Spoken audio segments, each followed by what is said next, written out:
కరీంనగర్ నగర municipal budget ఆశయాలకు విరుద్ధంగా ఉందని బీఆర్ఎస్ నగర అధ్యక్షుడు చల్లా హరిశంకర్ ధ్వజమెత్తారు. కేంద్ర నిధులపై బండి సంజయ్ మాట తప్పారా? పాత బడ్జెట్ను కాపీ పేస్ట్ చేశారని విమర్శించారు. పెంచిన ఆస్తి పన్ను తగ్గించాలని, వృధా ఖర్చులు అరికట్టాలని డిమాండ్ చేశారు. ప్రజలను మోసం చేసినందుకు బండి సంజయ్ బహిరంగ క్షమాపణ చెప్పాలని, లేని పక్షంలో ప్రజలే బుద్ధి చెబుతారని హరిశంకర్ హెచ్చరించారు. ఎంపీ అయి ₹1 కరీంనగర్ తీసుకురాలే నిజమే, కానీ ఇప్పుడు తీసుకొస్తా నన్ను గెలిపిస్తే. కాంగ్రెస్కు మేయర్ అవకాశం ఇచ్చిర్రు, బీఆర్ఎస్కు 2 సార్లు మేయర్ అవకాశం ఇచ్చిర్రు. మాకు మేయర్ అవకాశం ఇస్తే కోట్లాది రూపాయలు కేంద్రం నుంచి నిధులకు తీసుకొచ్చి కరీంనగర్ని అభివృద్ధి చేస్తా అన్న కేంద్ర మంత్రి బండి సంజయ్ గారు నిన్న జరిగిన బడ్జెట్ సమావేశంలో ₹1 కూడా కేంద్రం నుంచి వస్తుందని ఎక్కడ కూడా చూపించలే. మీ మేయరే కదా, మరి నువ్వు తెత్తవని నమ్మకం ఉంటే మరి బడ్జెట్ ఎందుకు పెట్టలే? ప్రత్యేక నిధులు కేంద్రం నుంచి 200 కోట్లు వస్తాయి. ఓ 100 కోట్లేమో డంప్ యార్డ్ గురించి, ఓ 100 కోట్లేమో డివిజన్ల అభివృద్ధి గురించి అని పెట్టియచ్చు కదా. మరి ఎందుకు పెట్టియలేదో అందుకు బహిరంగ క్షమాపణ కరీంనగర్ నగర ప్రజలకు చెప్పాలని బీఆర్ఎస్ పార్టీ పక్షాన డిమాండ్ చేస్తున్నాం. నిన్న బడ్జెట్ మీటింగు ఈ బీజేపీ పాలకవర్గం నేరుగా గద్దెనెక్కి 45 రోజులు అవుతుంది. కాపీ పేస్ట్ చేసిర్రు.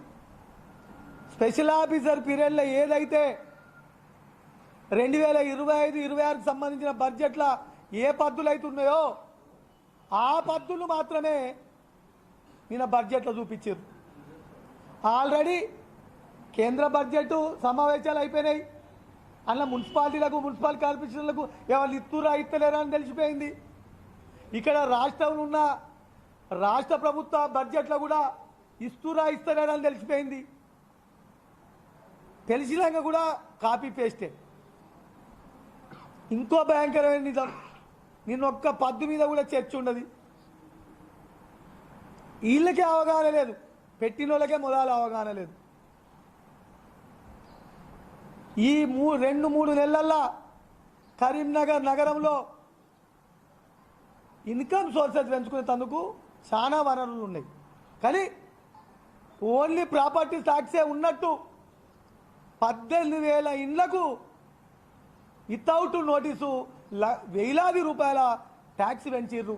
దాని మీద ఒక్క ప్రశ్న ఉండదు. నిన్న దాని మీద ఒక్కరు మాట్లాడేటోళ్ళు ఉండరు. కరీంనగర్ ప్రజలు ఇందుకే గెలిపించిరా మిమ్మల్ని. తర్వాత బడ్జెట్లో ఇన్కమ్ సోర్సెస్ ఏ విధంగా ఖర్చులు అనేది చెప్పవలసిన అవసరం ఉంది. ఒక్క కొత్త ఇన్కమ్ సోర్సెస్ చెప్పలే. నేను చెప్తే ఎట్లా ఇన్కమ్ వస్తుందో, ఒక ప్రాపర్టీ ట్యాక్స్ కాదు మున్సిపల్ కార్పొరేషన్ అంటే, ఎంటర్టైన్మెంట్ ట్యాక్స్ తీసుకోవచ్చు. ఇలా అబ్బిడి దిబ్బడిగా యాడ్స్ విపరీతంగా బోర్డ్స్ పెడుతూరు ఎవరికి ఇష్టం ఉన్నట్టు వాడు. అది యాడ్ల అడ్వర్టైజ్మెంట్ ట్యాక్సీ కోట్లాది రూపాయలు వసూలు చేయొచ్చు. అదేవిధంగా యూజర్ ఛార్జెస్ ఎన్నో షాపులు, షాపింగ్ కాంప్లెక్స్లు, హోటల్స్, టిఫిన్ సెంటర్లు, ఫ్యాక్షన్ హాల్స్ ఎన్నో అవుతున్నాయి.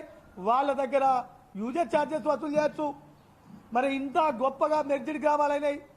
టౌన్లో కూడా వందలాది వేలాది షాపులు నిర్మాణం జరుగుతున్నాయి. షాపులు పెడుతున్నారు. ట్రేడ్ లైసెన్స్ ద్వారా కోట్లాది రూపాయలు వసూలు చేయొచ్చు. ఇలా పార్కింగ్ ప్లేసులు ఏర్పాటు చేసి పార్కింగ్ ప్లేసులలో కూడా మనం ఇన్కమ్ సోర్సెస్ తీసుకోవచ్చు.